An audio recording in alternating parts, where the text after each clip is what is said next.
So, I debated on whether I was going to cover this as a case file, as we call them, our longer stories, or if I was going to split this up into a couple news updates. I decided to do news updates and save the case updates for really important changes in the case, right? Now, here is something really interesting. So, have you seen that short 10-minute interview with Matthew Franke, who is the nephew of Kevin Franke and in-law of Ruby Franke? I have not. Oh, man. It's super interesting. I think it's super interesting. So he's a young kid. Honestly, I probably should have looked up his age, but he's in college. He's literally like at a college campus in the hallway. It looks like using a computer or a phone. There's early kids. 20s or something. Yeah. There's kids walking behind him. And he's being interviewed by, gosh, what was the one I watched? I think it was ABC. It was either ABC or NBC. But they were interviewing him and asking him questions on his personal feelings of this, you know. And some of the questions they asked was like, well, why come out now? Why are you coming out to talk about it now? And he said that, he wasn't going to. He was honestly trying to stay away from all of it, didn't want to look into any of it, but then people started recognizing his last name at his school and out in public, and then he started reading some of the information, and since Ruby's sisters came out and one of the other family members of Kevin came out, there are people saying online that they believe the whole family, literally everybody, probably knew about this. And he was super offended by that. That's not okay. I agree. I don't think it is either. And I even commented on the video and said, hey, Matthew, you got to just keep your eyes on you and your life and your focuses and your dreams. Don't let Ruby Franke have another victim under her belt. You know what I mean? Jody. Yeah. Both of them. Well, they didn't know Jody, so don't let Ruby Franke's actions claim another victim under her belt.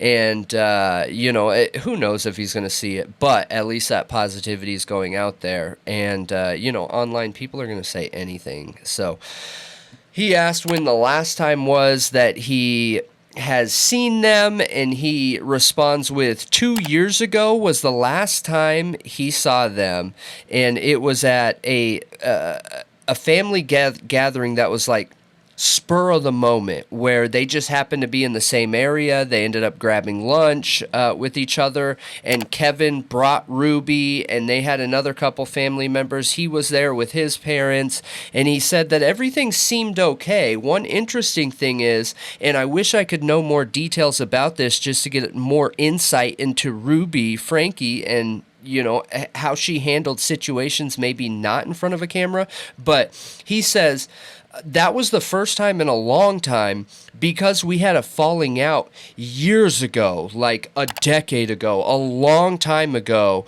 because one of our family members got cancer and was battling cancer, and Ruby felt like they weren't doing what they should have been doing the right way, and was super judgmental. What? And yeah, and remember, for Ruby, that side of the family is Kevin's side of the family, which would already seem weird why Ruby's kind of like inserting herself in that situation anyways. Very weird. Yeah, but she was super critical of the family member who was dealing with cancer and felt like it needed to be done a certain way that caused issues, and they had a big falling out. So they were not close to that side of Kevin's family. I wonder if Ruby and Kevin came in when this person had cancer to try to help them and take care of them, and anytime she's in a caretaker role, she becomes abusive.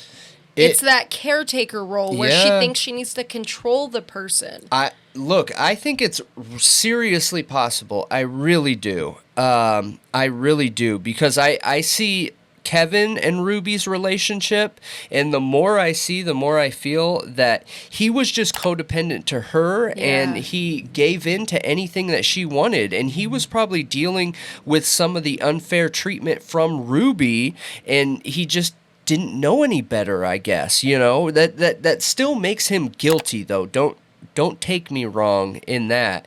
And what's interesting is the interviewer actually asks him what his thoughts are on Jody, and this question kind of snowballs. So, you know, he says, Jody's awful. I don't know much about her, but I know that we had one conversation about her a long time ago when a family member had brought her up, and she is just awful. We knew she was awful back then, and now seeing this, it doesn't surprise us.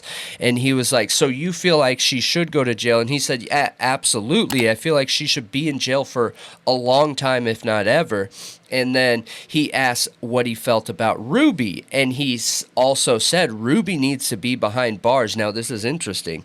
Without the interviewer even asking, he goes into saying, and also, you know, me and my father, and his father is Kevin's brother, you guys. That's his brother. He says, me and my father have been talking about it, like some of the details on, you know, how much Kevin could have known or should have known. And we believe Kevin needs to do time too. There is just no way that he didn't know about that. And they're saying there's this big gap of communication. And me and my dad believe that there wasn't a big gap of communication because apparently some kind of items were picked up from a university or something where they have some kind of evidence they believe that there was communication going on. So they don't believe there's any way Kevin didn't know this was going on. That's how I feel about it. Me too. I don't think they realized what they were doing was abusive. In the YouTube before Jody, pre-Jody. Pre-Jody, I don't think they believed that it was, and that's the problem. That is the problem there, pre-Jody. That's why I was talking about, I think that in some communities, in the Mormon larger community, like some littler communities, have an issue with like generational abuse where it's normalized. Yeah, and the way that it's managed and how things are hushed, you know, that's where trauma becomes dangerous. When you have a traumatic situation and event happen to you and you're unable to talk about it and release the power of that traumatic situation, whether it's like sexual, whether it's physical, whether it's mental abuse, anything like that, whether you're in a situation where you're held up at gunpoint, like all of those things, trauma needs to be talked about so it doesn't have power over you anymore. And I think that some of these smaller groups, they're the, hey, we understand you went through that, sorry, but you need to like put that away somewhere. And that's not going to help anything. That's going to grow a beast inside of these people and then just re-offend trauma on trauma on trauma on trauma. You know what I mean? And they don't even know it's wrong to a certain extent, clearly. I know. They still need to be held accountable, but yeah, I agree with you. I just thought this interview was super interesting. Yeah. And, you know, if you're a viewer watching, I probably will cut in some points into this news update just so they can see it. But you'll have to watch it after. It's interesting. What is your relation to Ruby? She is my aunt. So my Uncle Kevin, I'm related to by blood, and he married her. What do you make of this whole situation, or at least when you first heard about all of what was going down and Ruby and Jody being arrested on child abuse allegations? Gosh, there's a lot of thoughts going through my head. I was a little bit stunned that someone that I was related to had just been arrested and made national news. And I'm still kind of trying to understand how anyone in my family, whether they're directly related to me or extended, could do that to their family. How have you been digesting this? Have you been watching any coverage? Have you been looking up things? Have you been trying to keep a distance? Like, how have you been digesting this over the last few weeks? Well, it started with I was really trying to keep a distance with it at first, but it's kind of like a train wreck that you can't look away from.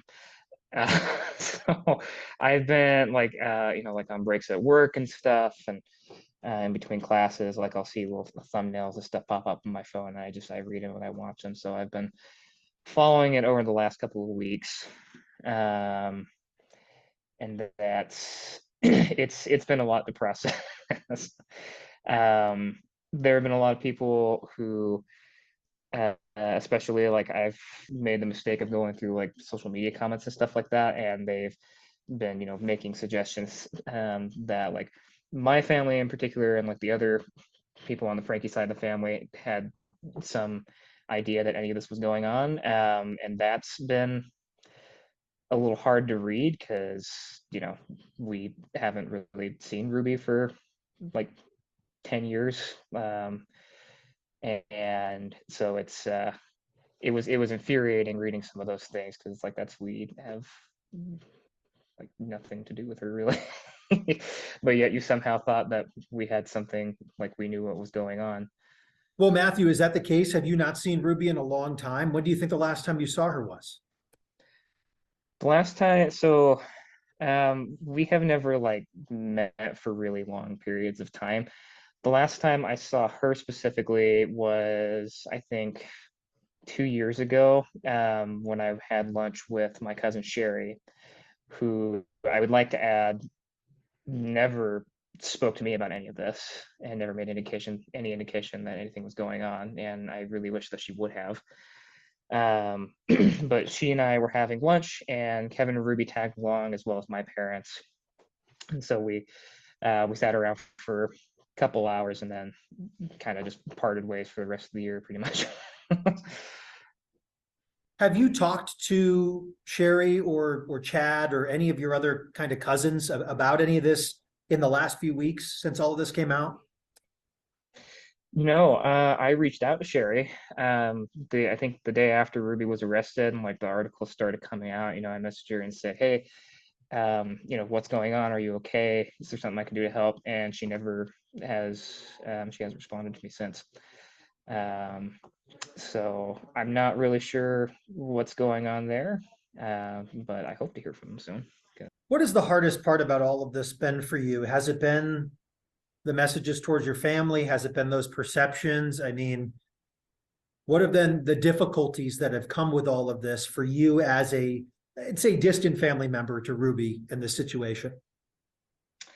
Um, yeah, that's a good point. I I think a lot of that perception has kind of been the difficult part for me. Obviously I'm really concerned about um, Russell and Eve. Because I've been thinking back on um, memories where like we have seen them at Christmas family reunions and stuff. Trying to think like, was there anything that I could have seen that could have suggested anything like that was going on?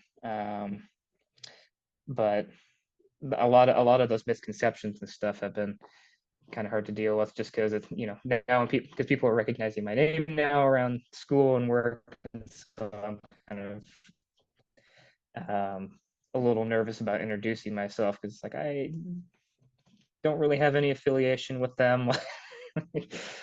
um, so that's and that's part of why I'm talking to you today, and why I talked to Inside Edition is because I want to clear the air on that. Is there anything else you'd like to clear the air on, or just anything you've seen that you felt was very odd or strange? I mean, it's a good place to do it because we'll definitely put this out there in long form. So is there anything that you would like to share on behalf of perceptions of Ruby or perceptions of extended family or this whole situation? Well, I would like to say that as far as I'm aware, the Frankie side of the family has had really limited contact with Ruby and Kevin. My family specifically, we had kind of a falling out around when I was born. Ruby was really critical of my mom when one of my siblings was going through cancer, and she obviously wasn't, she didn't receive that very well, and so that kind of distanced us a bit. And I think some of that kind of stuff also distanced them from some of the other Frankies as well. That and Kevin, to my understanding, not really reaching out to them particularly often either. So I can't speak for Ruby's side of the family, because I've never met them before. I don't know if anyone else in my family or the Frankie side of the family. I think my dad and some of his brothers probably have. Well, I mean, for anyone who thinks that what Ruby did was typical, Mormon behavior, it's not. Uh, that's something I've seen circulating around on the internet. That's, as someone who was a member, that's not even something that the church would even consider, and I don't know why any church would. She, oh gosh, yeah, I'm just remembering I read that article recently about the honey peppers and stuff that they found. That was awesome. I don't know if you've seen that. To go off of that, have you ever heard of Jody Hildebrand before all of this? I didn't know who she was before she met Ruby. We had kind of heard through the grapevine. I think like my Aunt Eileen or somebody brought it up on their family group chat when Ruby and them started connections. We were suspicious of Jody. We didn't really know anything about like her reputation and kind of her background and things. What are your general thoughts about where things stand today, almost a month after the arrest? I still am kind of hoping that the book gets thrown at both of them, especially Jody. Because hearing like some of the things that she had with some of her previous clients about breaking like doctor-patient confidentiality and stuff like that, it's like she shouldn't have a license anymore. And for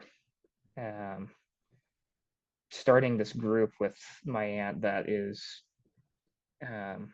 really cultish from the sounds of it, I think she should get put away for a long time. As far as my aunt, I think she definitely needs to do time. I don't know what the future will hold for her, if this was maybe just her being led down the wrong path, but she needs to not be in public anymore. And as sad as I am to say it, I think Kevin should be arrested too.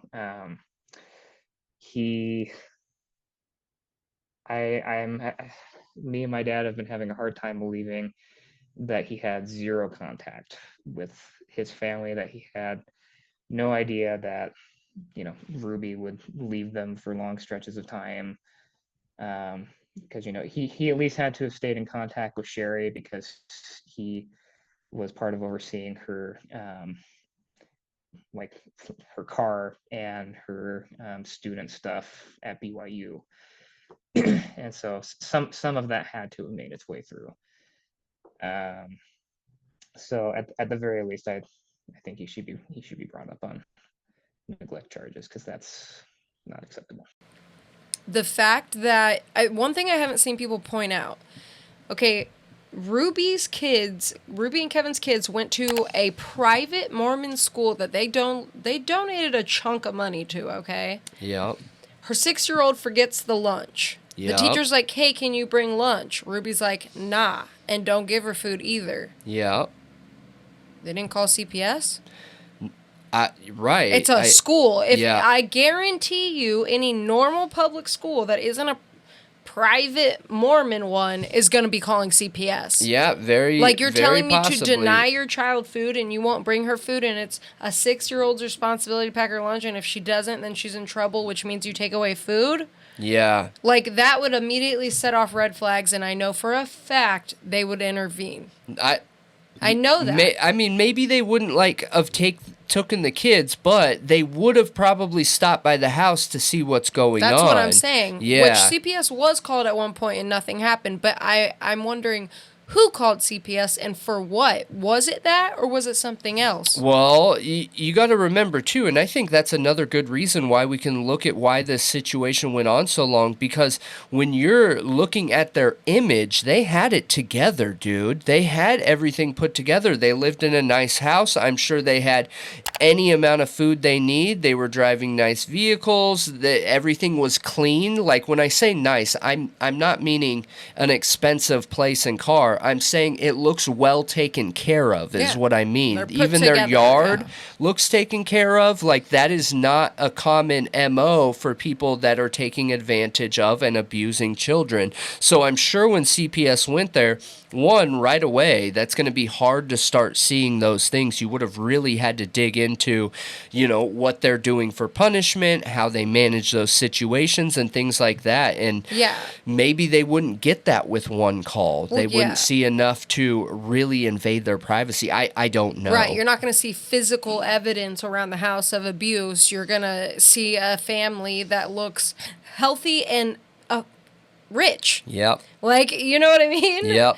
And for the most part, like, their house looks completely normal. Like, when the kid got his room taken away, he just slept on the floor, but everything else stayed the same. Yeah, so, I get it. But it's super interesting. You got to check it out after this. I will. You guys, you will have probably seen cuts of it, but check it out. I think it's really interesting. And this kid just seems like, man, a super nice younger kid, kind of nerdy. You can tell he doesn't have a whole lot of life experience, just the way he's communicating with the person who's interviewing him, who clearly does have experience working with people. I just found it super interesting. So let me know what you think. Leave some comments below. And yeah.